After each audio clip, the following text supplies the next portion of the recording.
The little girl came out of nowhere. 1 second the lobby was empty, just marble floors, fluorescent quiet, and Zara Williams pushing her mop cart toward the east corridor at 11:43 at night. The next second the side door crashed open, and a child hit the floor.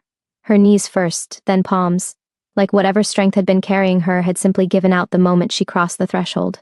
She was soaking wet, white school uniform torn at the shoulder, dark hair plastered across her face. For one terrible second she didn't move at all. Zara dropped the mop handle and crossed the lobby at a run. She gently approached the girl and carefully turned her over, her hands still steady, even though she no longer worked as a nurse. The child's eyes slowly opened, a small face, perhaps 8 years old, with a fresh cut above her brow. Her lips were pale, a sign of the cold, fear, and whatever she had been through. Her hand shot up and grabbed Zara's wrist. "Don't let them take me," she whispered. "Please, don't let them take me." Zara looked at the door the girl had come through.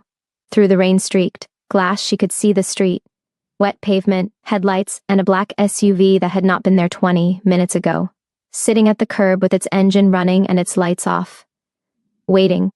Zara looked back at the child gripping her wrist, like she was the last solid thing in the world. Every sensible thought she had said the same thing. Call security, step back, stay out of it.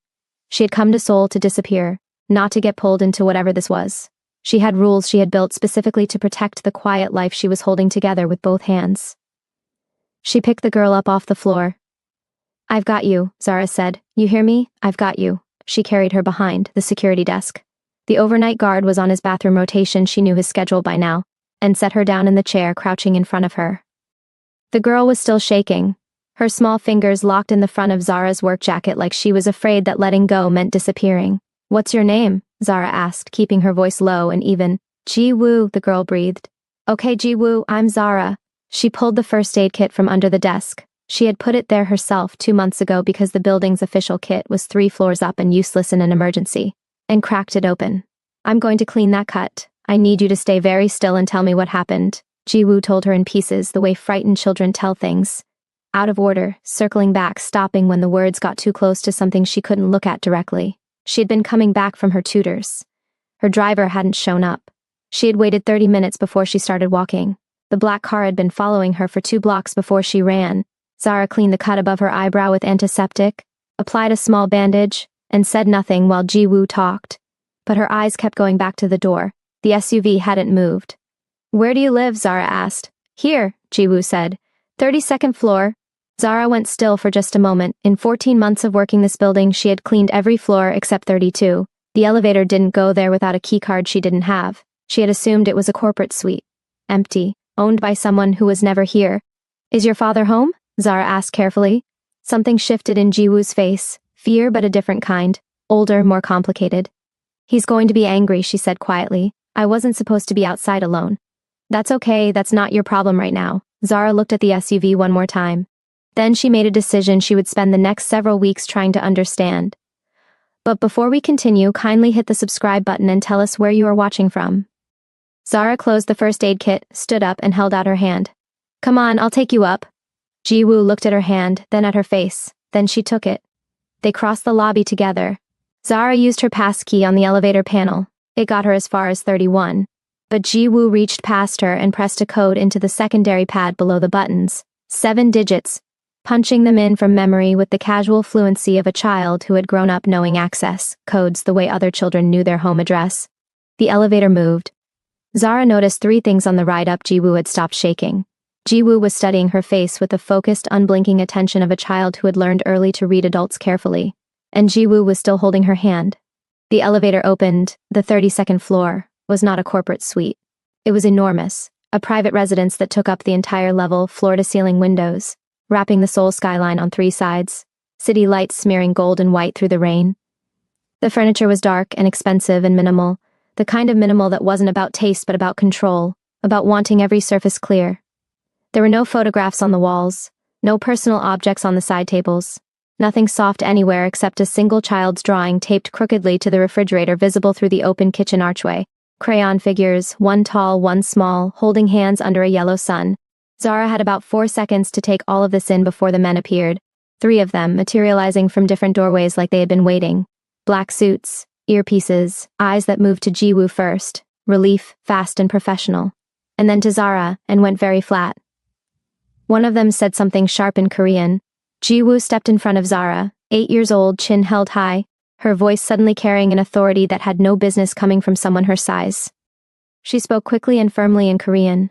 The man's jaw tightened, and he said something else. Ji-woo shot back a response that made him snap his mouth shut.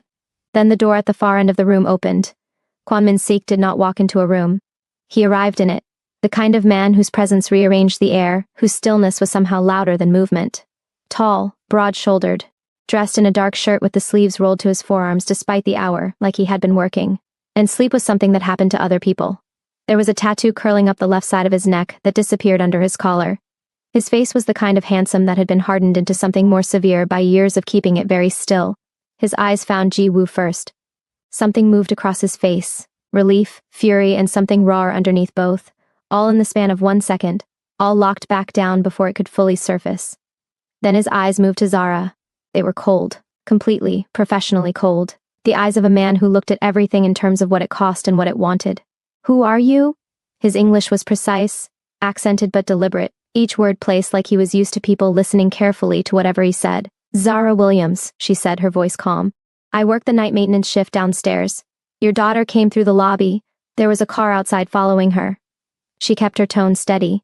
She had dealt with intimidating men before, those who wore their danger openly and those who hid it behind expensive suits.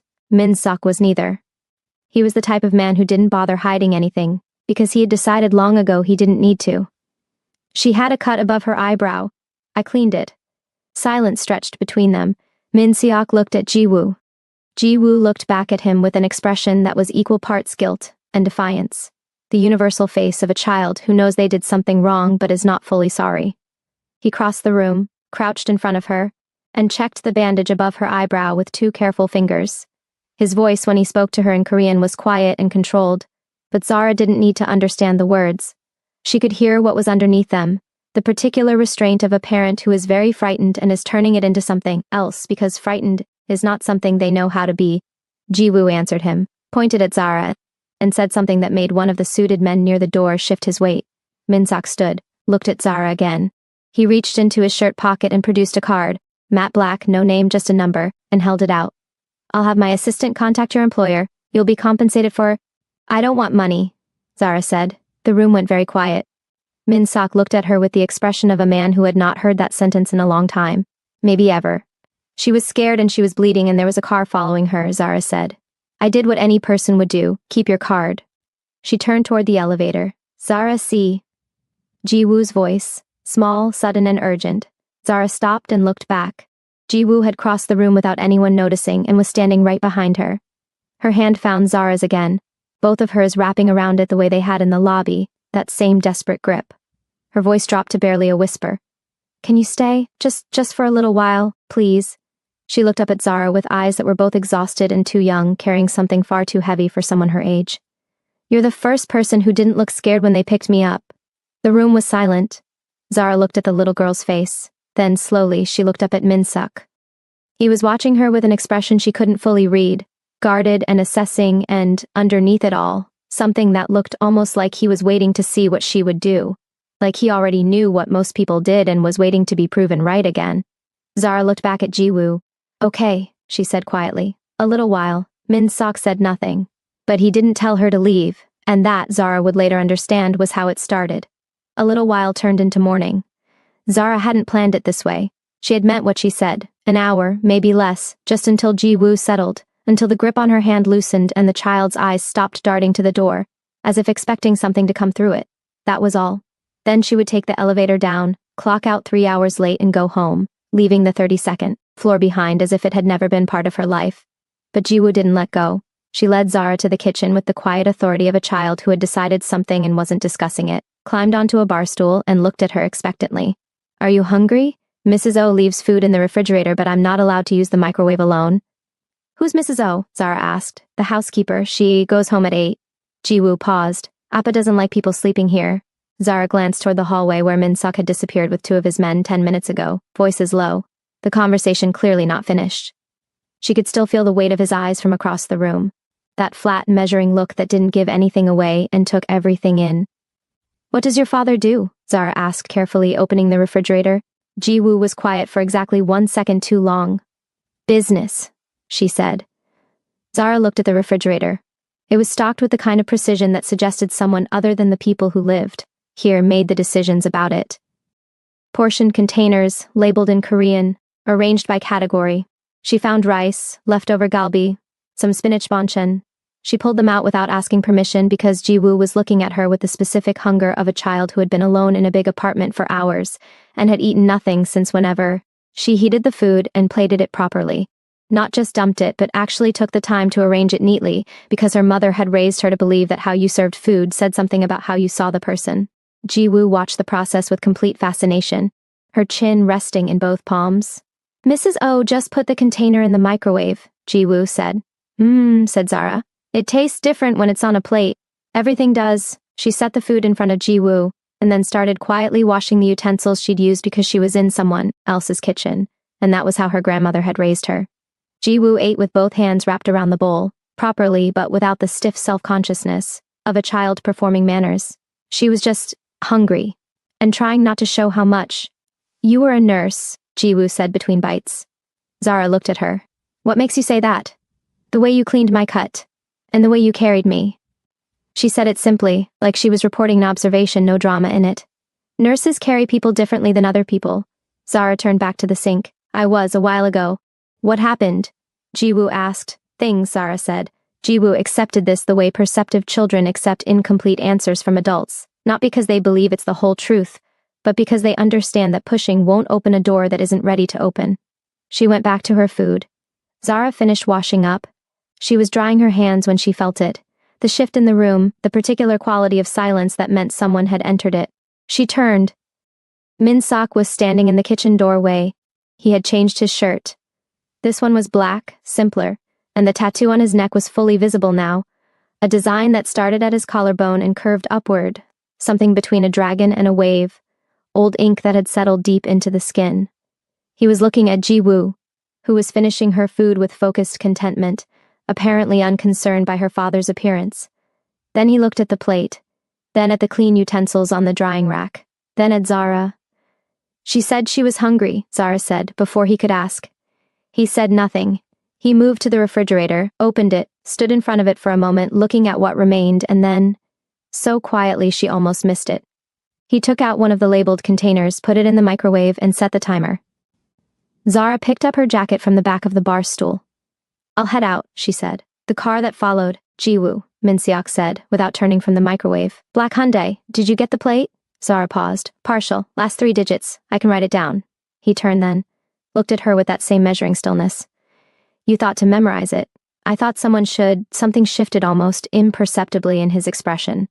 Not warmth, it wasn't warm, but the cold recalibrated slightly, like a calculation that had just produced an unexpected result. Write it down, he said. She found a notepad on the counter, wrote the partial plate, slid it across to him. He looked at it, folded it once, and put it in his pocket. Ji-woo had finished eating. She slid off the bar stool, carrying her plate to the sink with the careful concentration of a child who had been taught this task, and was still proud of remembering. She then turned and looked between the 2 adults in the kitchen, her face wearing an expression of complete innocence that Zara immediately didn't trust. Appa, she said, can Zara come back tomorrow? The kitchen was very quiet. Min-seok looked at his daughter. Ji-woo looked back at him with those wide, patient eyes. It was, Zara realized, a specific kind of standoff. The kind where both participants knew the outcome already and one of them was just waiting for the other to catch up. She has a job, Min-seok said. She could come after, Ji-woo said. I don't have a tutor on Thursdays. Ji-woo, you said I could make 1 request per week without negotiation.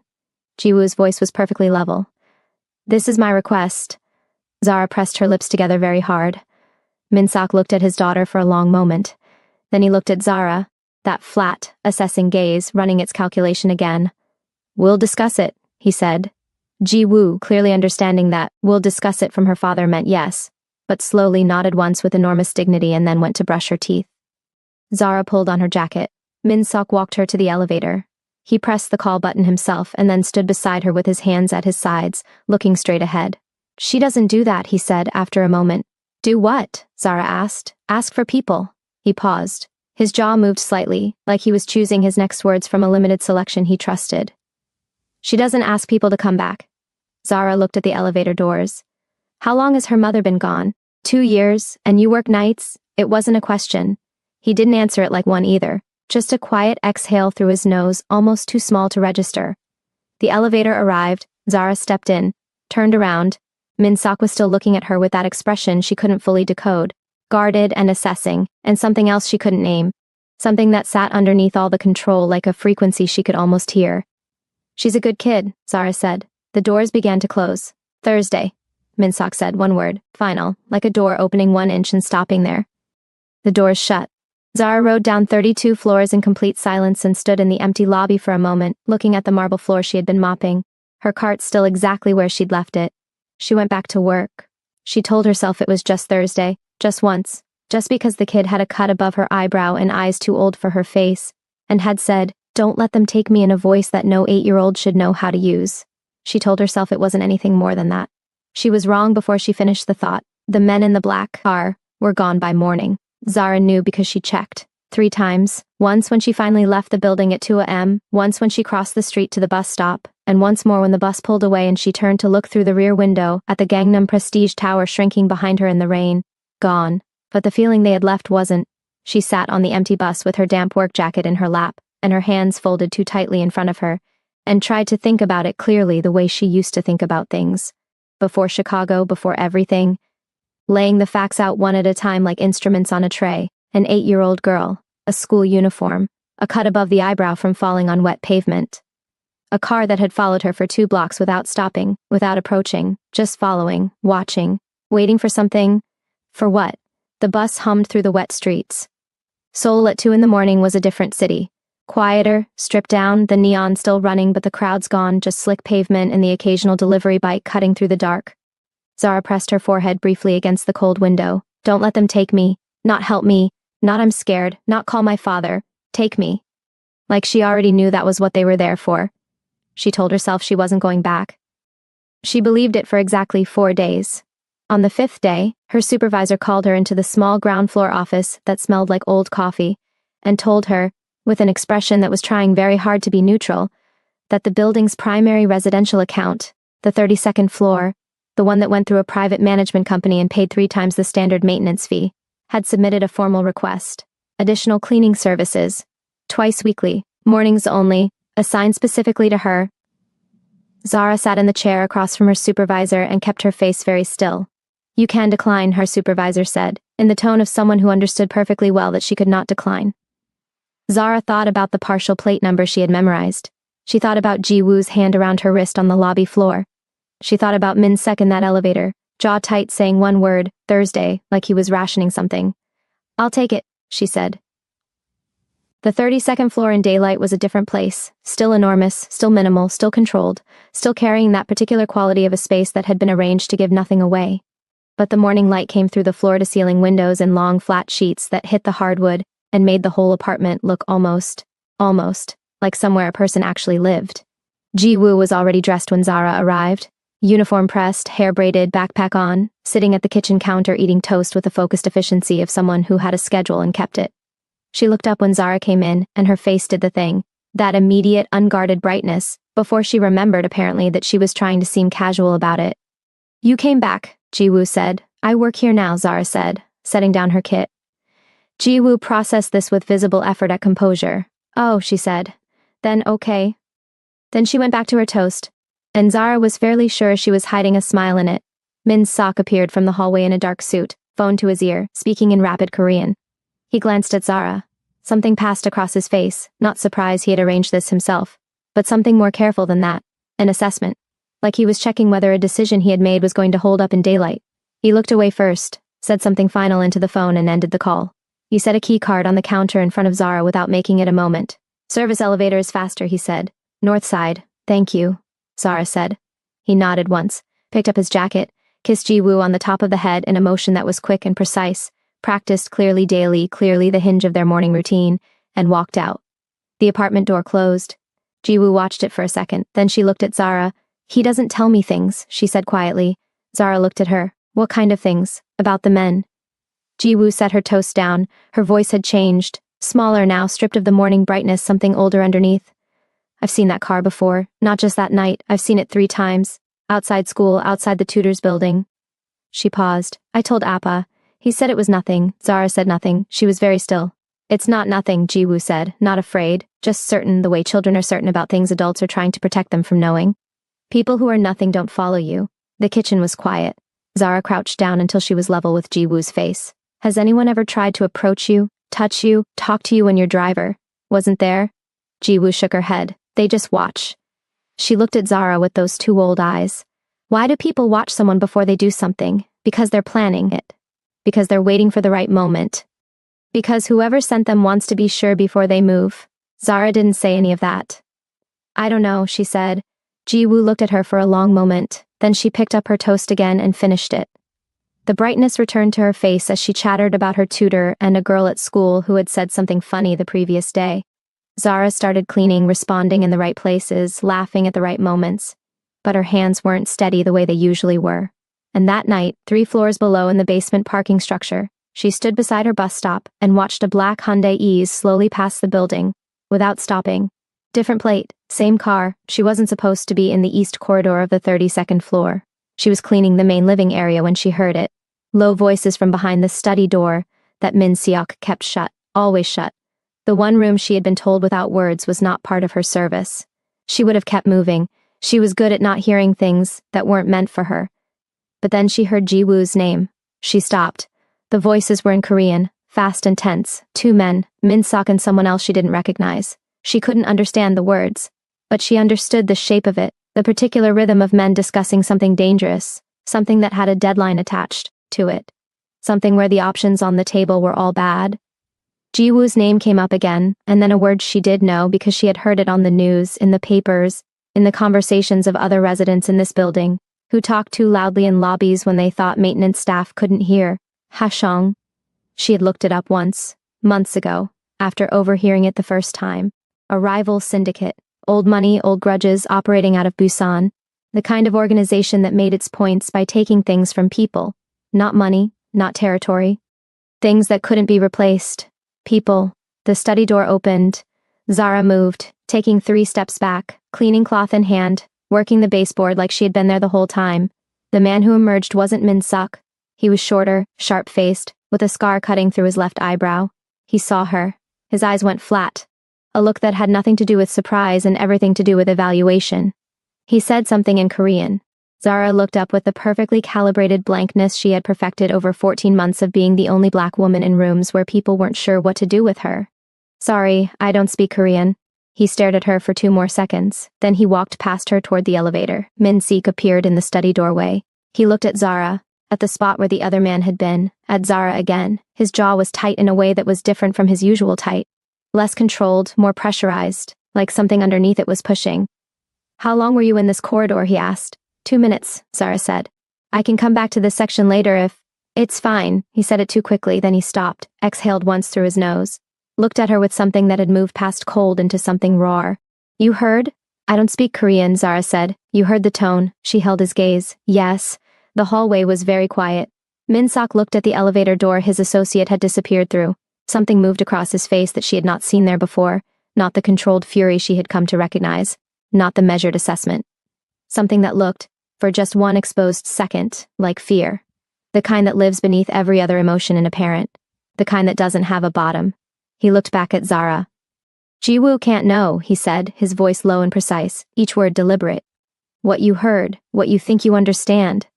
He paused, his jaw tightening. She's 8 years old. She's already lost. He stopped, struggling for control. She doesn't need to carry this. Zara looked at him. She thought about Jiwoo at the kitchen counter this morning, eating her toast, telling her about the car she'd seen 3 times. Already carrying it, already knowing something was wrong and building a wall around herself to hold it. She thought about saying that. She didn't. Okay, she said quietly. Min Seok looked at her for a moment longer. That look she still couldn't entirely read. The one that seemed to be trying to determine whether she was something that could be trusted or something that was going to become a problem.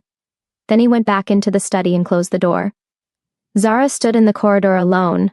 Hashong, a rival organization that took things that couldn't be replaced. An 8-year-old girl, who had been followed 3 times and didn't know why. A father who was afraid and turning it into control because control was the only language he had. Zara went back to cleaning. But from that day she started paying attention differently. The guard rotation at the elevator, the cameras in the lobby. The times Ji-woo's driver was 5 minutes late.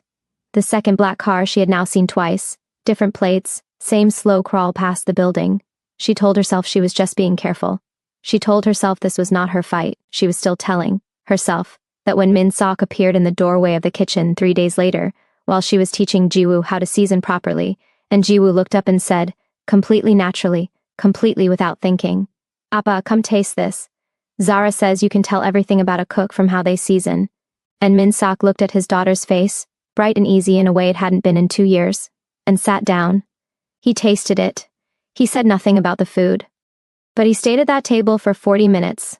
And when Ji-woo pulled out her homework and spread it between them, asking Zara questions about fractions, he leaned over once to correct a calculation with the quiet, automatic ease of a father who helped with homework every night. Even though Zara was fairly certain he hadn't been home for homework in weeks, the threat outside the building didn't disappear. But inside that kitchen, for 40 minutes, something else existed. Zara washed the dishes and didn't say a word about it. Neither did he. The threat outside the building didn't disappear. It got closer. Zara noticed it first on a Thursday morning. A different car this time. Not the black Hyundai she had memorized, but a silver Kia parked on the opposite side of the street at an angle that gave it a clean sightline to the building's main entrance. It had been there when she arrived at 7. It was still there when she looked again at 9:30. By 11 it was gone, but the space it had left felt wrong in the way empty spaces feel wrong when something has been watching from them. She didn't say anything to Ji-woo. She texted Min-sok. Silver Kia, partial plate, north side of the street, 2 hours minimum. His reply came in 90 seconds. Seen it. Don't bring Ji-woo to the lobby today. That was all. She put her phone away and returned to the kitchen, where Ji-woo was working on her homework with the same focused intensity she applied to everything. Zara prepared lunch, keeping her voice calm and her movements effortless, while glancing out the window above the sink, careful not to let on that she was watching the street. Ji-woo looked up from her worksheet. You keep looking outside. I like the view, Zara said. Ji-woo looked at her with those clear surgical eyes. You didn't look at the view yesterday. Zara set a plate in front of her. Eat. Ji-woo ate. But she looked at the window once before she picked up her pencil again. And the look was not a child's look. It was the look of someone doing an assessment, filing a result, deciding what to do with it. Zara watched her do it and felt something tighten in her chest. This child was going to know everything whether anyone told her or not. The only question was whether she found out with someone beside her or alone. Min-seok came home that evening earlier than usual. Zara was in the hallway gathering her things when she heard the elevator. She had learned to identify it by now, the specific weight of his arrival, the particular quality the apartment took on when he crossed the threshold. She came around the corner and nearly walked into him. They both stopped. He was in his full suit, tie still on, which meant he had come straight from something that required the armor of it. There was a tension in his jaw that he was managing but not fully containing. His eyes went past her automatically, checking the apartment, checking the rooms, the corners, the windows, before they came back to her. Ji-woo? He asked. Her room, homework, Zara replied, holding his gaze.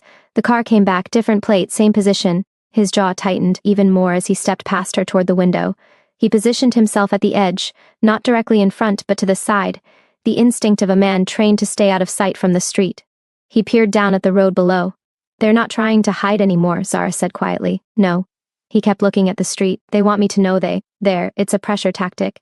It's working, Zara said. On Ji-woo, she notices everything, Min-sok. You know that. She's been watching me watch the window all day, and she hasn't said a word about it. That means she already knows. Something's wrong. And she's keeping it to herself. He turned from the window. Looked at her with an expression that was controlled on the surface and something much more pressurized underneath. What would you have me do, he said. Not a question. Almost a challenge, but not hostile. More like a man who has been asking himself the same thing in a locked room and is exhausted by not having an answer. Talk to her, Zara said. Not about the threat. About her. About whether she's okay. She needs to hear your voice saying something that isn't logistics. He looked at her for a long moment. Then Ji-woo's bedroom door opened, and she appeared in the hallway with her worksheet in one hand, pencil in the other, and stopped when she saw her father. That brightness again, immediate, unguarded, the one she couldn't control, before she pulled it back into composure.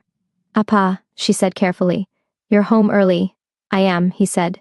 He looked at her, the way Zara had been watching him learn to do, letting himself see her instead of managing her. Are you hungry? Ji-woo blinked. Mrs. O left food. I know. He moved to the kitchen. Come sit. Ji-woo glanced at Zara, who subtly nodded toward the kitchen. Without a word, Ji-woo walked off in that direction. Zara picked up her bag. She was at the elevator when she heard it. Min Seok's voice from the kitchen, low and even, saying something in Korean, and then Ji-woo's voice answering, and then a pause, and then Min Seok again, and whatever he said made Ji-woo laugh. Short, surprised, real, the laugh of a child who had just been caught off guard by her own father. Zara pressed the elevator button. She paused for a moment, her hand gripping the strap of her bag, eyes focused on the elevator doors. The feeling inside her chest was like warmth, still waiting for an outlet. The doors slid open and she stepped inside. She was 2 blocks away from the building when the call came. An unknown number flashed on the screen. She nearly let it ring out. But after 3 weeks on the 32nd floor, she'd learned that unknown numbers in Seoul at 7 in the evening were rarely harmless. There was silence on the line followed by breathing. Then a voice. Low, male, with a Korean accented English measured and unhurried. The janitor, the voice said, the one who walks the little girl home. Zara came to a halt, the Seoul evening continuing around her. Pedestrians, a food cart, 2 teenagers engrossed in their phones, all unaware of her stillness. Who is this? She said. Someone who has the information you're after. A pause. We know you're not family, not security. You're a maintenance worker, from Chicago with no connections, no protection. Another pause, letting the weight of it settle. You need to understand what that means. In this situation, for someone like you, her heart was hitting her sternum but her voice nothing from you, the voice said. This is just a courtesy, a warning. Walk away from that building. Walk away from that family. Whatever he's paying you, whatever she's making you feel, it's not worth what's coming.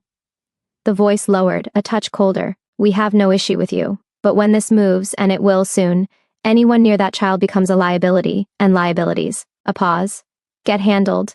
The line went dead. Zara stood on the pavement with the phone at her ear, and the dial tone running. Around her, Seoul kept moving, the food cart, the teenagers. A bus grinding past, windows lit yellow. Ordinary life, completely unaware of what had just been said to her on a public street 2 blocks from a building where an 8-year-old girl was laughing at something her father had just said in a kitchen. She could walk away. She knew that. The voice on the phone had laid out the facts clearly. She was a maintenance worker with no ties, no protection, and she'd come to this city for exactly that reason, to keep things simple, to stay out of the way, to ask nothing of anyone.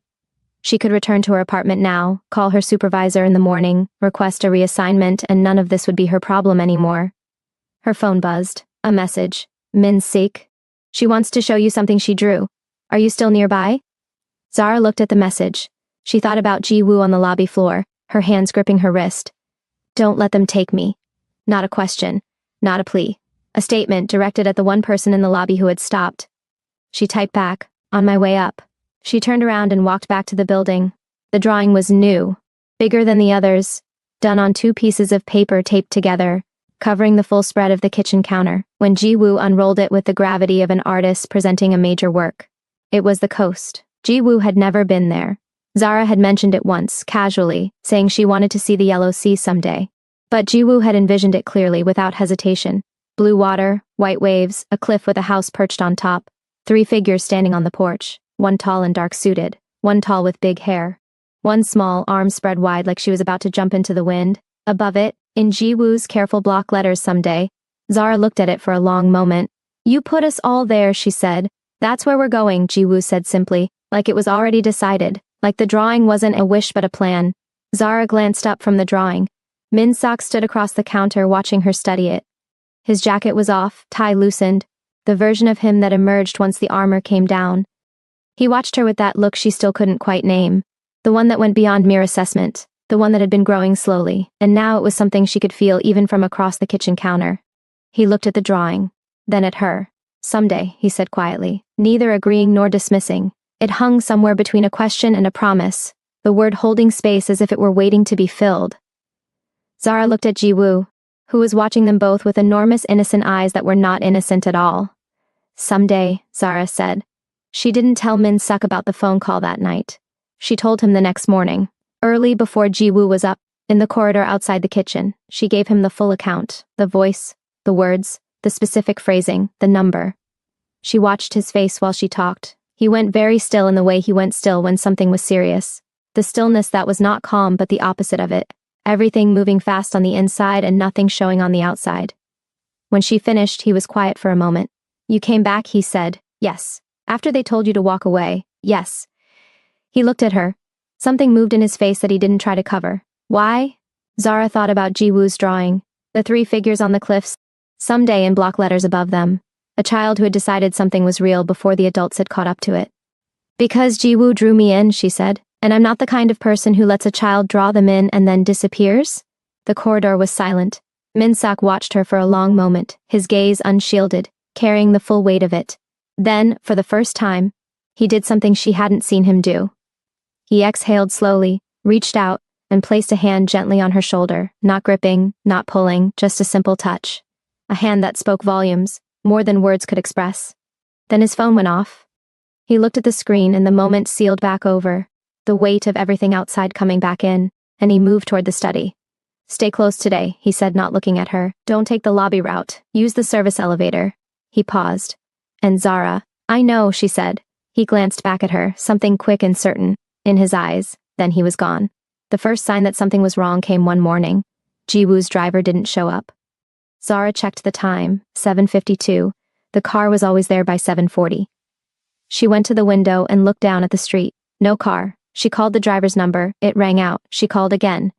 Nothing. She texted Min-sak. Driver is late, not answering his phone. His reply came in under a minute. Don't let Jiwoo leave the floor. I'm on my way. That was all. No explanation. No, it's probably nothing. Just that. Sharp, final. The message of a man who already knew something she didn't. Zara put her phone in her pocket and walked to Jiwoo's room. The girl was dressed and ready, school bag on, sitting on the edge of her bed reading. She looked up when Zara appeared in the doorway. Is the car here? She asked. Running a little late, Zara said easily. Come eat something while you wait. Jiwoo gazed at her, that steady, measured look, calm yet attentive, reading each word for what it truly meant. Okay, she said. She followed Zara into the kitchen and took a seat at the counter. She didn't ask about the car again, which meant she had already realized it wasn't late. Something else was going on. And, as she always did, she chose to be calm about it because being calm was her way of helping. Zara made toast, kept her hands steady, kept her expression neutral. Inside, her mind replayed the voice from the phone call 3 nights ago saying, when this moves, and it will move soon. Min-sak arrived 18 minutes later. He came through the front door fast, 2 of his men behind him, and the energy he brought in with him was different from anything Zara had seen before. Not controlled urgency, something raw, something that had cracked through the control slightly. He looked at Jiwoo first. His shoulders dropped half an inch when he saw her sitting safely at the counter with toast in her hand. Then he looked at Zara. My head of security didn't come in this morning, he said, low even. Park Jun-ho, his apartment is empty, his phone is off, his accounts were accessed at 4 a.m.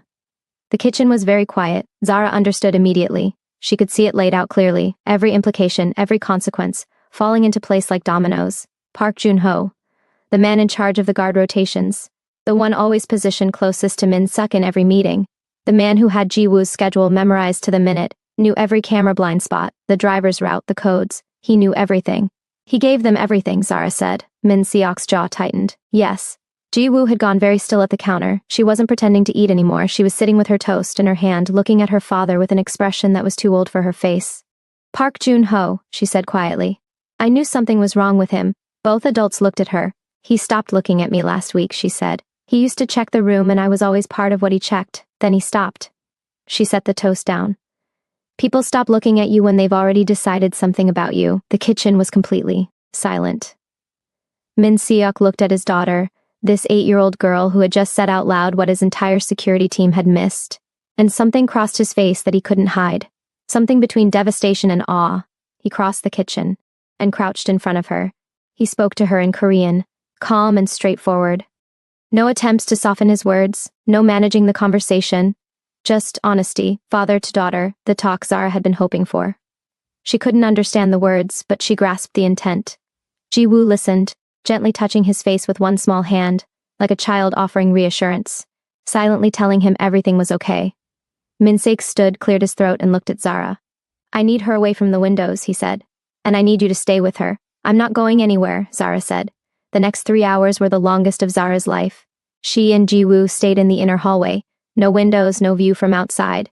Jiwoo worked on her homework on the floor, leaning against the wall, calm and focused, her way of dealing with fear by keeping her hands busy. Zara sat across from her, answering the questions Ji-woo asked, keeping an eye on the apartment entrance, and listening. Min-suk moved in and out. Phone calls, fast conversations with his men, door codes changed twice. He looked at Zara every time he passed, a quick glance checking. She looked back steadily each time. She was here, she wasn't moving. At 11:30, one of his men appeared in the hallway and said something in Korean. Min-seok's face changed. He turned to Zara. "There's been an incident," he said carefully. "At Ji-woo's old school, the one she attended before." He stopped. His voice dropped. "A child was taken. Same age as Ji-woo. Same uniform." Zara stared at him. "They had the wrong information," he said. "Junho gave them old records. They went to the wrong school." He paused. "They took the wrong child." The hallway was absolutely silent. Zara heard Ji-woo's pencil stop moving. An innocent girl. Somewhere in this city right now. Taken because she was the right size and the right age, and she had been standing in the wrong place when men with bad information came looking for someone else. A child who had nothing to do with any of this. No syndicate. No mafia war. No rival organization. Just a little girl going to school on a Tuesday morning. "Find her," Zara said. Her voice came out harder than she intended. "We're already—" "Min-seok." She held his eyes. "Find her tonight, not tomorrow, tonight." He looked at her for 1 second. Something moved in his face. Not offense, not authority. He heard her. "Tonight," he said. He turned to his men and spoke fast. The apartment shifted into a different gear. Phones, earpieces, doors. Within 4 minutes, half the men were gone. The waiting was the hardest part. At some point in the early afternoon, Ji-woo drifted off against Zara's shoulder, sinking into a deep sleep. The kind that comes after a morning of held-back fear finally letting go. Zara didn't move. She sat with her back against the wall, Ji-woo's weight pressing against her side, watching the apartment, lost in thought. She thought about the voice on the phone. Anyone near that child becomes a liability. She thought about the drawing on Ji-woo's wall. 3 figures on a cliff. Someday, she thought about the fact that she was sitting on the floor of a Mafia boss's apartment in Seoul with his daughter asleep on her shoulder, and 2 weeks ago she had been mopping a lobby at midnight and thinking about nothing except getting home to her leftover rice. She thought about how fast a life could pivot, how one door, one rainy night, one child falling through it could rearrange everything. She didn't regret it. That was the thing that surprised her most. Sitting there in the quiet. She went looking for regret and couldn't find it. Not even the edge of it. Min-seok's message came at 2:17 in the morning. One word, found. Zara read it and closed her eyes for a moment. Ji-woo had moved to the couch by then, properly asleep under a blanket, face slack and young. Zara sat in the armchair across from her and looked at that one word on her screen for a long time. Then a second message. She's safe. Unharmed. She's home. Then a third after a pause. Coming back now. Zara typed back 2 words before she could think too hard about them. "We're here." She put the phone down and looked at Ji-woo sleeping, and felt something in her chest settle. Not fully, not completely, because she understood enough now to know that tonight was not the end of it. But the girl who had been taken was home. And Ji-woo was safe. And Min-seok was coming back. For right now that was enough. He came through the door at 3:40. She heard him before she saw him. The elevator, the door, the shift in the air. He appeared in the living room doorway and stood there for a moment taking in the scene. Ji-woo on the couch. Zara in the armchair. The apartment quiet and intact. He looked worn out in a way that his usual control couldn't hide. His jacket was gone, his shirt dark at the collar, the kind of tired that sank deep into his bones. His right hand had 2 bloodied knuckles. She didn't ask about them. He crossed the room and checked Ji-woo the way he always did, quietly without touching her, just looking at her face and her breathing and confirming for himself what his eyes needed to confirm. Then he straightened and looked at Zara. "You should go home and sleep," he said. "I'm fine here," she said. He looked at her for a moment, too tired to argue. Too tired to be anything other than honest. He sat down on the other end of the couch, not close, just near, and put his elbows on his knees and his face in his hands for a moment, just a moment. Then he straightened back up. "The girl," Zara said. "What happened to her? She's home, she's not hurt." He paused. "And her family?" Zara asked. "Don't know the full story. They were told it was a misunderstanding." He looked at his hands. "It wasn't—" "I know." He looked at her sideways. "You're not going to tell me to get out of this life," he said. "Everyone else does." "I'm not everyone else," Zara said simply. He looked at her for a long time. The apartment was quiet. Seoul outside the windows was doing its 4 a.m. thing, that specific city silence that wasn't really silence. just the world breathing between its louder moments. Haesheng knows they took the wrong child, he said. By morning they'll regroup. They'll move faster next time and more carefully. He exhaled. I need to move Ji-woo. Get her out of the city. I have a place on the coast, not connected to me on any record. She'll be safe there. When? Zara asked. Day after tomorrow. He paused. I want you to come with her. The room was quiet. Not as staff, he said carefully. Not as maintenance, just... He paused, searching for the right word. As her person. The one she trusts. The one who... He stopped again, something shifting in his expression. She stopped having nightmares, he said. Since you started coming. 3 weeks and they went from 4 nights a week to almost none. He met Zara's gaze directly. I don't know what you did. I don't know how you did it. But I'm not moving her anywhere without the thing that made that happen. Zara looked at Ji-woo sleeping on the couch. The face of a child who had been carrying too much for too long and had finally, slowly started to put some of it down. Okay, Zara said. I'll come. Minsak nodded once, looked at the city outside the window, something in his jaw released slightly, barely visible, but she had learned to read him in fractions. Thank you, he said, low, real. Stop thanking me, Zara said. He looked at her. People who are just doing their job say thank you, she said. I'm not just doing my job anymore and we both know it. The room went very still. Minsak looked at her with an expression she had seen building for weeks, finally arriving at something she could fully understand. Not cold, not calculated, not guarded, just open. The face of a man standing in a room with no armor, perhaps for the first time in years, and realizing the person across from him was still there. He didn't say anything, but he didn't look away, either. And that, Zara was learning, was how Min Seok said the things he didn't yet have words for. The coast house was white and wind-battered, sitting right on the edge of a cliff above the yellow sea. Ji-woo stepped onto the porch the first morning and simply stood there, arms at her sides, face turned toward the wind. Below them the sea stretched out, gray-green, roaring, endless, reaching all the way to the horizon without interruption. Then she spread her arms wide and laughed. Not her careful laugh, not the polite, composed version she used inside the apartment when she remembered to manage herself. This was a real one, loud and surprised and coming from somewhere deep. The laugh of a child who has been held carefully for so long that wide-open space feels like the first breath after a long time underwater. Minseok was standing in the doorway behind Zara. She heard him go very still. She used to laugh like that, he said quietly, so quiet she almost missed it. Before, a long time ago, Zara watched Ji-woo spin in the wind, arms out, hair flying everywhere. She's still her, Zara said. She never stopped being her. She just needed room. He didn't say anything, but she could feel him beside her. The specific weight of a man watching something he thought he had lost walk back into the room. The coast house had 3 bedrooms. Ji-woo picked hers immediately. The one with the biggest window facing the sea so she could watch the waves from her bed. She arranged her coloring pencils on the desk by the window with great seriousness and then appeared in the kitchen doorway and looked at Zara. I want to learn the next step of the jollof, she announced. Hello to you too, Zara said. Hello. Ji-woo came in and climbed onto the counter stool. Can we start? Min Seok appeared behind her, 2 coffee mugs in his hands, and set one in front of Zara without being asked. She looked at the mug, then at him. He had learned how she took it, no sugar, just a little milk, somewhere along the way without making it a moment. She hadn't noticed when it started. It had just become true. Thank you, she said. You told me to stop thanking you, he said. That's different, she said. That's coffee. Ji-woo looked between them with the expression of someone watching a match she had already decided the winner of. They made jollof rice. All 3 of them. Ji-woo on the stool, Zara at the stove, Min Seok leaning against the counter with his coffee and his sleeves rolled up, being handed tasks with increasing confidence by his 8-year-old daughter. Stir this, taste that. No appa, more to the left.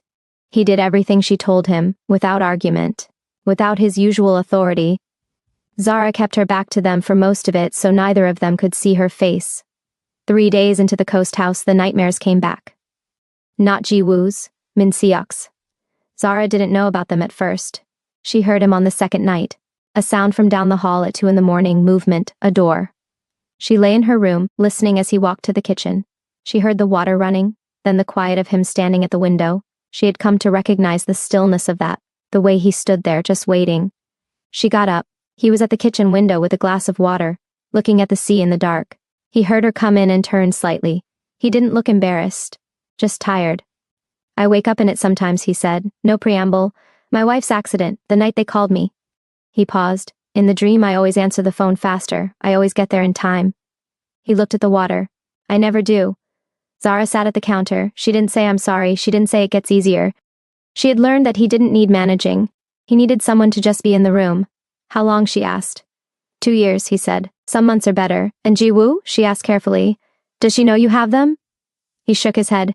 She'd want to know, Zara said. Not the details, just that you carry something too, that it's not only her. He looked at her. She thinks she has to be strong for you, Zara said. She's 8 years old and she's managing her grief so you don't have to see it, because you manage yours so she doesn't have to see it. She held his gaze. You're both protecting each other so hard that neither of you is letting the other one actually help.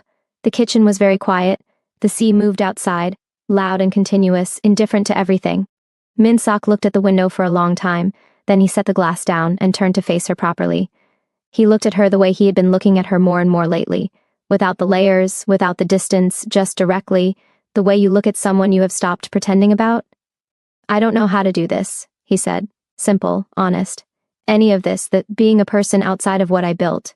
He paused. Ji-woo is the only thing I've done right in 2 years, and I almost lost her, because I was so focused on protecting her from the outside that I stopped showing up on the inside.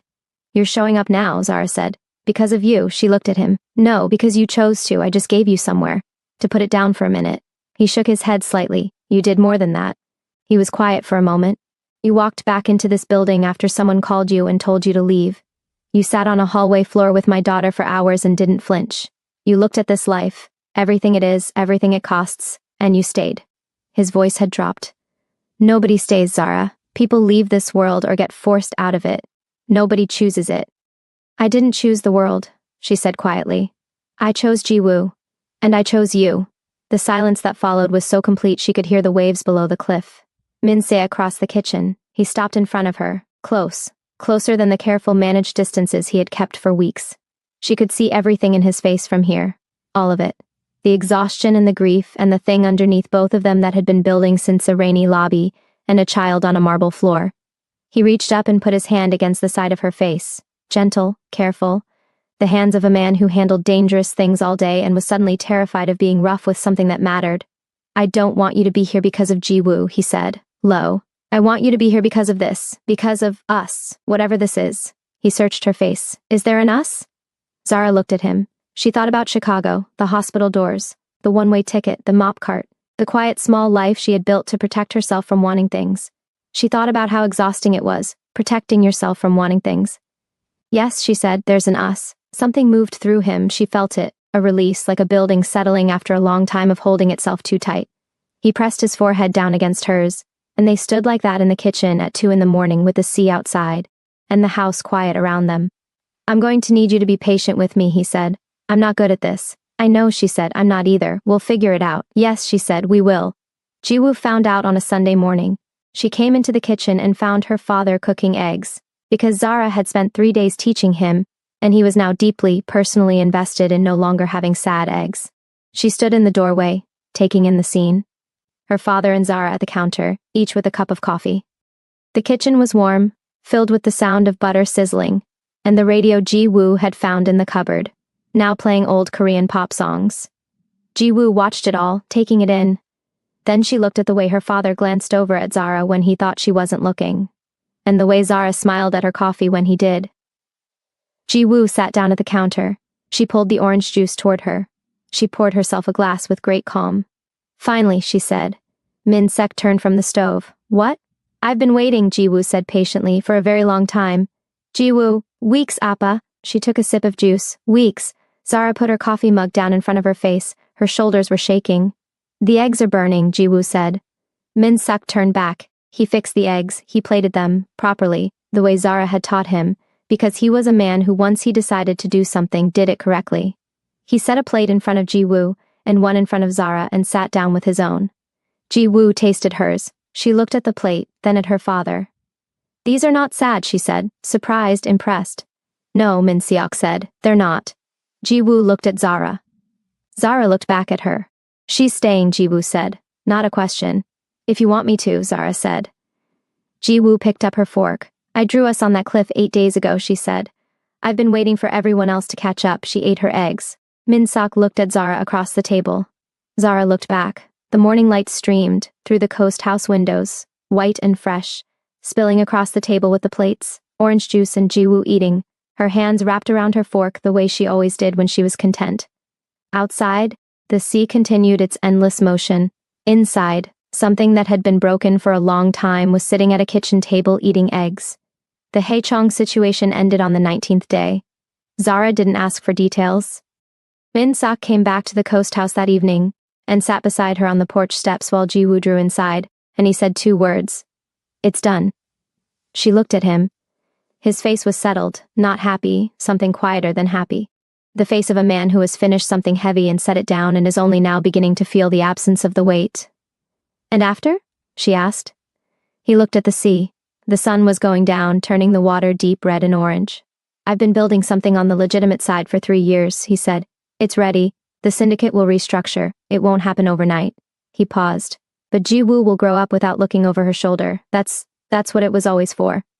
Zara nodded. They sat in the quiet for a while. "Zara." He said her name the way he had learned to say it. "Yes, stay," he said. "Not for a while, not until this is over." He turned and looked at her directly. "Permanently, as her mother, as mine." He held her gaze. "I know what I'm asking. I know what this life looks like even when it's better. I'm not going to pretend it's simple." "No," she said, "it's not simple. But I'm asking anyway." She looked at the sea. She thought about Jiwoo inside drawing her clouds. She thought about the crayon figures on that cliff. Someday in careful block letters, a child who had known before any of the adults what this was going to be. "Jiwoo got a vote," Zara said. "She voted first," Min-sak said. 3 weeks ago. She came to my office and told me I was taking too long." Zara turned to look at him. He was watching her with that open, unguarded face. The one that lived under all the armor. The one she had been watching appear in pieces for weeks and was now just there, just present, just real.